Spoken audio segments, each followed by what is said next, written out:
और आइए अब जिक्र पड़ोसी देश बांग्लादेश का, जहां इस साल अगस्त में देशव्यापी छात्र आंदोलन के बाद पूर्व प्रधानमंत्री शेख हसीना का तख्ता पलटा और एक अंतरिम सरकार शासन में आई।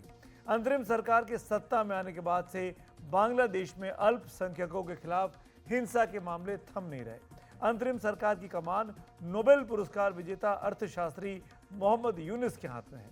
उनके सत्ता में आते ही बांग्लादेश के तमाम इलाकों में हिंदू समुदाय के लोगों के घरों, दुकानों और अन्य संस्थानों को निशाना बनाया गया, क्योंकि यह भी कहा गया कि सरकार में जमात इस्लामी का बहुत महत्वपूर्ण रोल है, जो कि कट्टरपंथी इस्लामिक विचारधारा को आगे बढ़ाती है। आगजनी और हिंसा की गई है। हिंदुओं के खिलाफ लगातार तस्वीरें हमको बांग्लादेश से कई शहरों से मिली हैं। मोहम्मद यूनुस दावा कर रहे हैं कि वो अल्पसंख्यकों के हितों पर आंच नहीं आने देंगे, लेकिन जैसे जैसे उनकी नीतियां और फैसले सामने आए हैं, भारत और बांग्लादेश के रिश्तों में तनाव कम होने के बजाय और बढ़ा है। ताज़ा मामला बांग्लादेश में हिंदू समुदाय के एक प्रमुख चेहरे और इस्कॉन मंदिर से जुड़े चिन्मय कृष्णदास ब्रह्मचारी की गिरफ्तारी का है।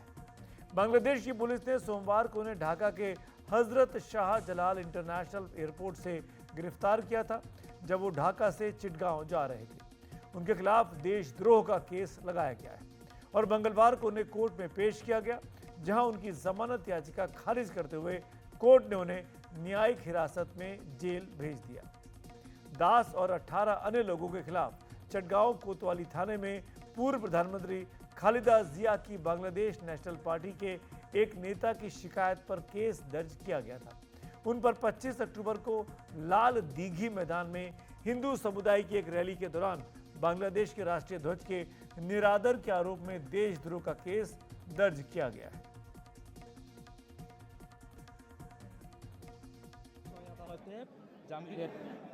सुनवाई मजिस्ट्रेट की अदालत में हुई है। हमने जो जमानत अर्जी दाखिल की थी वो मंजूर नहीं हुई है। हालांकि दायर की गई अन्य याचिकाओं में से जेल में विभाजन की मांग को मंजूरी दे दी गई है। इसके अतिरिक्त जेल में धार्मिक अभ्यास करने का अनुरोध भी स्वीकार कर लिया गया है। खास बात है कि इस केस के सिलसिले में हाईकोर्ट में पेश एक हलफनामे में बांग्लादेश सरकार ने कहा, इस्कॉन यानी international society for Krishna consciousness एक धार्मिक कट्टरपंथी संगठन है। बांग्लादेश के अटॉर्नी जनरल मोहम्मद असदुज्जमान ने हलफनामे में ये बात कही और कहा कि इस संगठन की गतिविधियों की जांच चल रही है।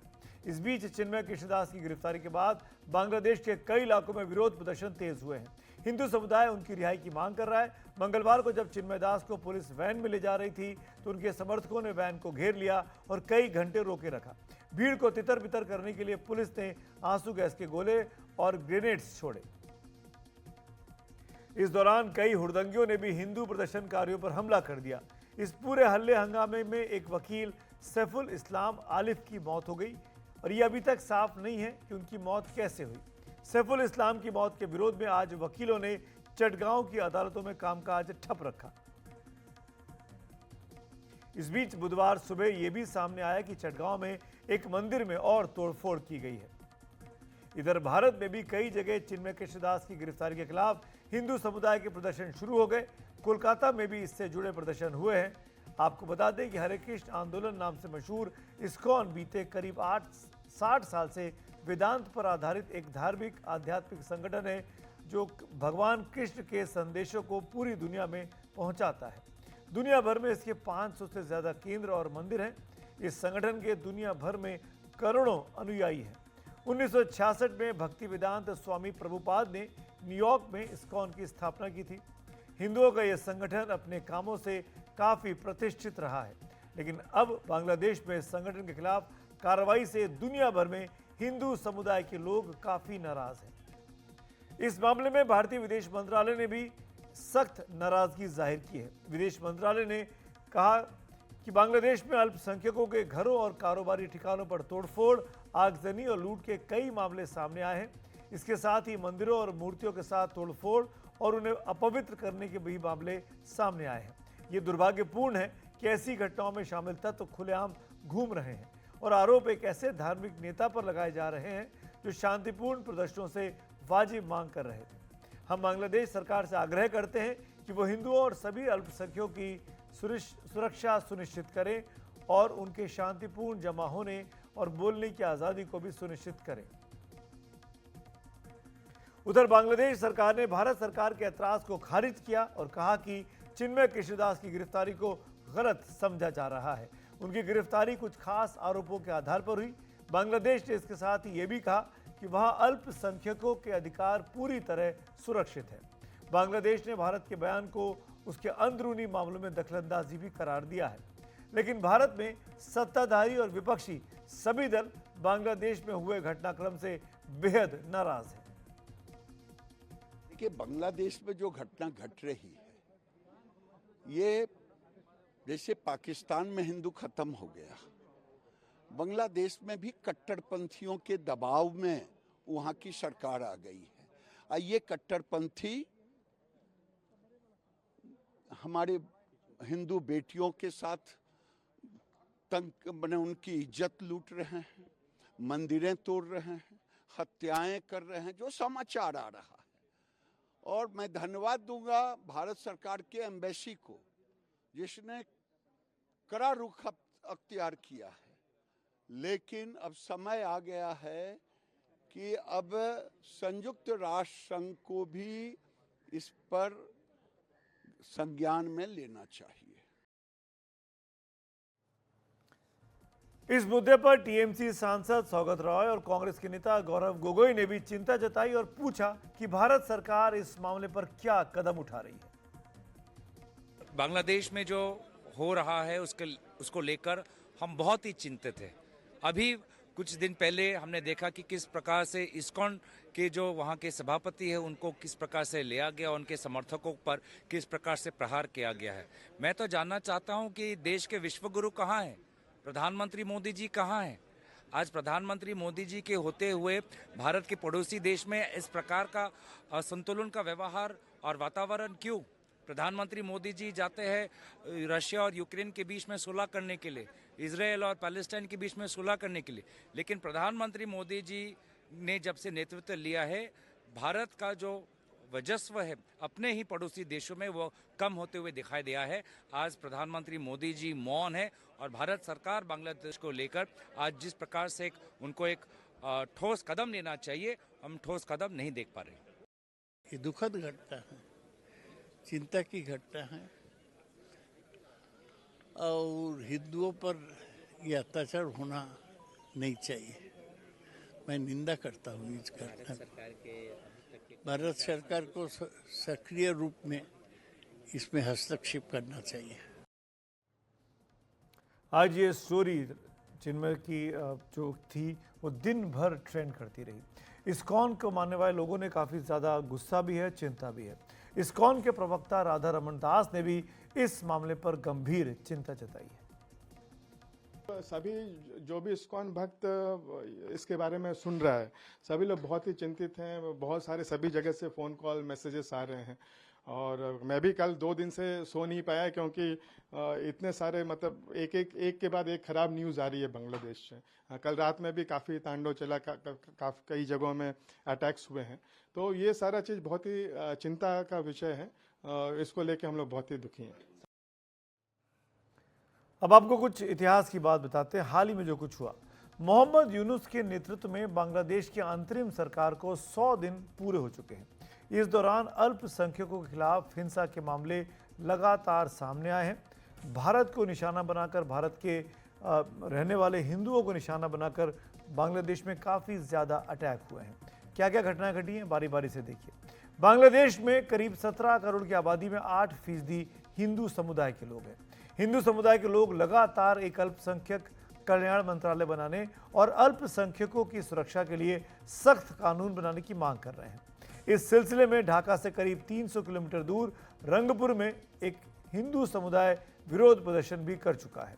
मोहम्मद यूनुस सरकार के सत्ता में 100 दिन पूरे होने के मौके पर मानवाधिकारों से जुड़े अंतर्राष्ट्रीय संगठन ट्रांसपेरेंसी इंटरनेशनल की बांग्लादेश शाखा ने भी अपनी रिपोर्ट में यह साफ कर दिया कि बांग्लादेश में सांप्रदायिक हिंसा बढ़ी है।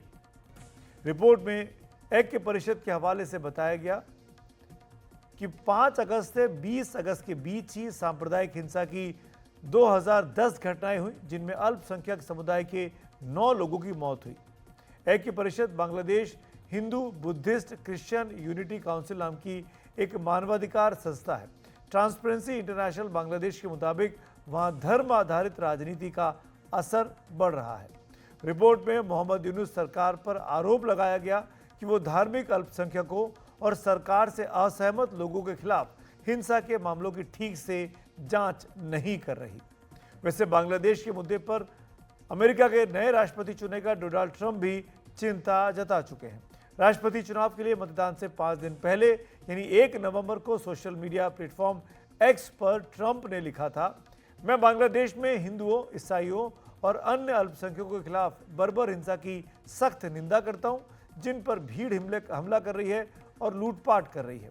बांग्लादेश में पूरी अराजकता है। मेरे राष्ट्रपति होते हुए ऐसा नहीं होता।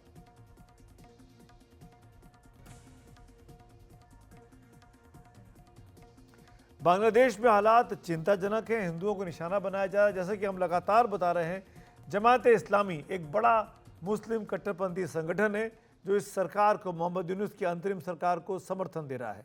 और वो लगातार खबरें ऐसी आ रही हैं कि बांग्लादेश जो एक डेमोक्रेटिक रिपब्लिक रहा, उसको वो इस्लामिक रिपब्लिक में बदलना चाह रहे हैं।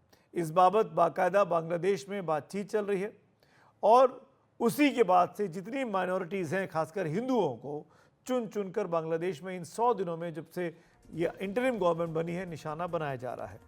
मेरे साथ इस वक्त इस मुद्दे पर चर्चा के लिए जुड़ गए हैं जवाहरलाल नेहरू विश्वविद्यालय के centre for South Asian Studies के chairman doctor Sanjay Bhardwaj. Doctor Bhardwaj, thank you. अब जो कुछ बांग्लादेश में हो रहा है आज की डेट में, आपको लगता नहीं है कि कंट्रोल नहीं कर पा रहे हैं मोहम्मद यूनुस, या जानबूझकर छूट दे रखी है? देखिए, मुझे लगता है कि दोनों ही बातें ठीक है कि एक तो कंट्रोल नहीं कर पा रहे, इसलिए नहीं कर पा रहे कि जो इंस्टीट्यूशंस हैं, जो सरकार के, खासकर जो पुलिस है, वो बहुत कुछ हद तक कोऑपरेट नहीं कर रही। क्योंकि जिस तरीके से पुलिस के साथ इन्होंने बर्ताव किया है जब से शेख हसीना को सत्ता से हटा के ये सत्ता पे काबिज हुए हैं, जो कि अनकॉन्स्टिट्यूशनल गवर्नमेंट है, जिसको लेजिटिमेसी नहीं है और पुलिस उनके साथ नहीं है, क्योंकि पुलिस शेख हसीना के साथ थी। तो एक तो ये बहुत बड़ा सवाल है। दूसरी बात, निश्चित रूप से जो मोहम्मद यूनुस है वो सत्ता में तो बैठे हैं, चेहरा तो वो है, लेकिन उनके पीछे जो ताकत है वो जमात है। और जमात, आप ये देखिए, जितने भी एडवाइजर हैं उसमें से लगभग 80% लोग वो हैं जो 2001 से 2006 के बीच में बीएनपी और जमात के समय में उन्होंने अपनी सेवाएं दी थी। उनको केयरटेकर गवर्नमेंट, जो अभी इंटरिम गवर्नमेंट है, उसमें एडवाइजर बनाया है। तो ये लोग जो हैं, और जितने भी अभी अपॉइंटमेंट हो रहे हैं, चाहे वो जुडिशरी में हो रहे हो, एडमिनिस्ट्रेशन में हो रहे हो या यूनिवर्सिटीज में हो रहे हो, सब जमात के काडर को उन्होंने अपॉइंट किया है। तो ये बात मान के चलिए कि बिल्कुल खुला छूट दे रखा है कि जमात जो कट्टरपंथी हैं, जिसको अवामी लीग ने बैन किया हुआ था, उसकी जो इस्लामिक छात्र शिविर, जो स्टूडेंट विंग है, उसको बैन किया हुआ था, वो लोग आज के दिन मोहम्मद यूनुस को चला रहे हैं। और ये जो हरकतें जो हो रही है, वो अपना जो तो सिर्फ भारद्वाज साहब एक मॉडरेट चेहरे को बिठा दिया है जिसको अंतर्राष्ट्रीय कम्युनिटी जो है एक्सेप्टेंस मानती है, क्योंकि वो नोबेल पुरस्कार लॉरेट हैं, अर्थशास्त्री हैं। मोहम्मद यूनुस सॉफ्ट दिखाई देते हैं, लेकिन पर्दे के पीछे सारा खेल जमात कर रही है। जैसा कि आप बोल भी रहे और हमने देखा भी है, कट्टरपंथी इस्लामिक टेररिस्ट देश की तरफ ये देश भी बढ़ता जा रहा है। एक तरफ पश्चिम में पाकिस्तान, पूरब में बांग्लादेश। आपको क्या लगता है, अगर ये दोनों इस्लामिक कट्टरपंथी राष्ट्र बने तो भारत के लिए अब आने वाले वक्त में क्या चुनौतियां आने वाली हैं? ये बात आप बिल्कुल सही कहा कि जो पाकिस्तान का जो निर्माण हुआ था वो धार्मिक उन्मादवाद और वो तानाशाही के आधार पे पाकिस्तान बना था। और जो आज के दिन बांग्लादेश में जो डोमिनेंट फोर्स बन गई है, आप अभी मोहम्मद यूनुस को जो बैक कर रही है, वो वही लोग हैं जिनकी लेगेसी पाकिस्तान से आती है। वो ओल्ड मुस्लिम लीग के विचार में विश्वास करते हैं और ये बांग्लादेशी राष्ट्रवाद की बात करते हैं। यानी बांग्लादेशी राष्ट्रवाद का जो कोर है वो इस्लाम है, जो इंक्लूसिव नहीं है। जो बंगाली राष्ट्रवाद है वो इंक्लूसिव है। और ये बात मान के चलिए कि इनके खिलाफ जो रेसिस्टेंस रहा हमेशा, जो पाकिस्तानी फोर्सेज हैं जो इस्लामिक राष्ट्रवाद की बात करते हैं, उसमें हिंदू कम्युनिटी का बहुत सकारात्मक और बहुत ही कंस्ट्रक्टिव रोल रहा। 1952 में लैंग्वेज मूवमेंट को ले लीजिए, 1971 में बांग्लादेश को आज़ाद कराने में ले लीजिए, या मिलिट्री रेजिम के खिलाफ खड़े होने में, और 2007 में हमेशा से जो एक रेसिस्टेंस रहा है वो माइनॉरिटी कम्युनिटी, हिंदू कम्युनिटी का रहा है। अभी फिर से चिन्मय दास ने जो आवाज उठाई है वो उसी ही तानाशाही और धार्मिक उन्मादवादी सरकार के खिलाफ आवाज उठाई है, और उनको सेडिशन के केस में जिस तरीके से गिरफ्तार किया, उनको 18 लोगों पे सेडिशन केस लगाए हैं, उनमें ये एक है। तो बात मान के चलिए कि जो प्रोग्रेसिव डेमोक्रेटिक मुस्लिम कम्युनिटी है, साथ ही साथ जो माइनॉरिटी कम्युनिटीज जी। हैं, जो बांग्लादेश में बंगाली अस्मिता की बात करती है, 1971 की स्प्रिट की बात करती है, उनको दबाने का प्रयास मोहम्मद यूनुस सरकार कर रही है। सरकार मैं कह रहा हूँ, और ये इसका कारण सबसे बड़ा ये है क्योंकि जनता से लेजिटिमेसी नहीं है इनको। ये कोई इनका कोई कॉन्स्टिट्यूशनल प्रोविजन के माध्यम से सत्ता में नहीं बैठे। जी। तो इन्होंने कोर्स के माध्यम से, बल के माध्यम से अपनी अपना वजूद बनाने का प्रयास कर रहे हैं, और इसीलिए अंतर्राष्ट्रीय कम्युनिटी को इस पर ध्यान देना चाहिए, और भारत को कड़ा सा कड़ा रुख अपनाना चाहिए, क्योंकि ये चिंगारी जो है, जो कट्टरवाद की चिंगारी है, जो इस्लामाइजेशन की जो चिंगारी है, वो खाली बांग्लादेश तक सीमित नहीं रहेगी, वो पूरे दक्षिणी एशिया तक जाएगी। वहां पे मैं रोहिंग्या एक चीज़ रिफ्यूजी और आपसे पूछना चाहूँगा प्रोफेसर भारद्वाज, और वो राष्ट्रपति ट्रंप के रोल को है। कैंपेन के दौरान राष्ट्रपति ट्रंप बोल चुके हैं कि बांग्लादेश में कट्टरपंथ को बढ़ावा मिल रहा है, ज़्यादतियाँ हो रही है माइनॉरिटीज़ पर। अब जबकि वो चुनाव जीत चुके हैं, आने वाले कुछ महीनों में, वक्त में वो राष्ट्रपति बन जाएंगे औपचारिक तौर पर। आपको क्या लगता है, क्या उनके आने से बांग्लादेश पर कोई दबाव बनेगा? मोहम्मद यूनुस और उनके पीछे जो जमात है वो उनके कंट्रोल में आएगी, उनसे डरेगी, उनकी बात सुनेगी? सुमित जी, आपने सवाल बहुत अच्छा पूछा। इसलिए पूछा कि जो मोहम्मद यूनुस है, वो बेसिकली जो डेमोक्रेट और खासकर जो बिल क्लिंटन और हिलेरी क्लिंटन के चहेते हैं, और उन्होंने ये सारा मैकेनिज्म क्रिएट करके मोहम्मद यूनुस को बनाया। जब ट्रंप 2016 में इलेक्ट हुए थे, तो मोहम्मद यूनुस ने उनको कहा था कि ये सूर्य ग्रहण हो गया है, जी। पूरा डेमोक्रेसी पे और अमेरिका पे सूर्य ग्रहण हो गया है। और ट्रंप ने साफ साफ कहा था कि जो हिंदुओं पे एट्रोसिटीज बांग्लादेश में हो रही है, वो चिंता का विषय है। निश्चित रूप से अगर ट्रंप आते हैं तो एक कड़ा रुख बांग्लादेश की तरफ रहेगा। लेकिन दूसरी बात जो है कि जो अमेरिका का डीप स्टेट है, जिसमें पेंटागन की तरफ इशारा करूंगा और जो CIA की तरफ इशारा करूंगा, उनके और भी डीप इंटरेस्ट बांग्लादेश में है। वो स्ट्रेटेजिक डेप्थ वो चाहते हैं बांग्लादेश में। तो कितना ट्रंप उसको बैलेंस कर पाएंगे और मोहम्मद यूनुस और कट्टरवादी ताकतों को दबा पाएंगे, और वहां पे अल्पसंख्यकों और ह्यूमन राइट्स का जो वायलेशन हो रहा है उसको कितना बरकरार कर पाएंगे, एक बड़ा सवाल है। लेकिन अभी भी उम्मीद की जाती है कि भारत और ट्रंप अगर और वेस्टर्न पावर अगर इसको गंभीरता से लेते हैं, क्योंकि जो जिस तरीके की हरकत अमेरिका ने की, अमेरिका की जनता उसको सपोर्ट नहीं करती। बाइडेन एडमिनिस्ट्रेशन ने हरकतें की है कि जमात के साथ बिल्कुल। नेक्सेस करके मोहम्मद यूनुस को बिठाया है। तो एक ये ट्रंप इसको अगर संज्ञान में लेते हैं, तो निश्चित रूप से एक जो पॉजिटिव और बंगाली जो राष्ट्रवाद है, जो इंक्लूसिव है, जो माइनॉरिटी कम्युनिटीज की रक्षा करता है, चाहे वो अवामी लीग के नेतृत्व में हो या बड़ा जो बंगाली समाज है उसके नेतृत्व में, दोबारा से कायम होगा। और ये बात आप मान के चलिए। मैं सुमित एक बात और कहना चाहता जी। हूँ कि बंगाल के जो बांग्लादेश जो बंगाली लोग हैं, जो बंगाली, मैं कह रहा हूँ बंगाली कह रहा हूँ मैं, वो पाकिस्तानी विचार में विश्वास करने वाले नहीं, जो बंगाली राष्ट्रवाद में, संस्कृति में विश्वास करते हैं, वो बार बार रेसिस्ट करते हैं। 1952 में रेसिस्ट किया, 1971 में वो खड़े हुए, 1989 में जब जामदानी मूवमेंट के रूप में खड़े हुए, 2007 में खड़े हुए, और मुझे लगता है कि फिर से जब उनकी इस संस्कृति पे आंच आएगी, जो बंगाली इंक्लूसिव संस्कृति है उस पे, तो दोबारा से बंगाली समाज ही बाहर आएगा, जो माइनॉरिटी की भी रक्षा करेगा और अपने बंगाली समाज की करेगा, और कट्टरपंथियों को मुंह की खानी पड़ेगी। क्योंकि बांग्लादेश में बार बार कट्टरपंथियों को मुंह की खानी पड़ती है। कई बार कहा जाता है कि जी। जो डेवलपमेंट होते हैं कि एक पाकिस्तान और क्रिएट हो गया, लेकिन बार बार पाकिस्तान ईस्ट में क्रिएट होता है और बार बार बंगाली उसको डिफीट करते हैं। तो आगे भी मुझे लगता है कि एक रेसिस्टेंस फोर्स क्रिएट होगी, जो कट्टरवाद और पाकिस्तान के विचार को दबाएगी, और जो अल्पसंख्यक है उनको उनके अधिकारों की रक्षा बिल्कुल। होगी। और भारत को उम्मीद करनी कड़ा चाहिए रुख प्रोफेसर भारद्वाज कि ऐसी बंगाली अस्मिता के लोग, बंगाली राष्ट्रवाद के लोग जल्दी से उठें, जल्दी सामने आएं और इस सिचुएशन को बदलें, क्योंकि ये सिचुएशन किसी के लिए भी फलदायक नहीं है। कट्टरपंथ किसी भी चीज़ का जवाब नहीं हो सकता, चाहे वो किसी भी मजहब से जुड़ा क्यों ना हो। शुक्रिया हमसे बात करने के लिए प्रोफेसर भारद्वाज, वक्त निकालने के लिए। Thank you so much. Bangladesh में हालात चिंताजनक हैं और भारत के लिए एक बड़ी चुनौती के तौर पर ये सामने भी आ रहे हैं।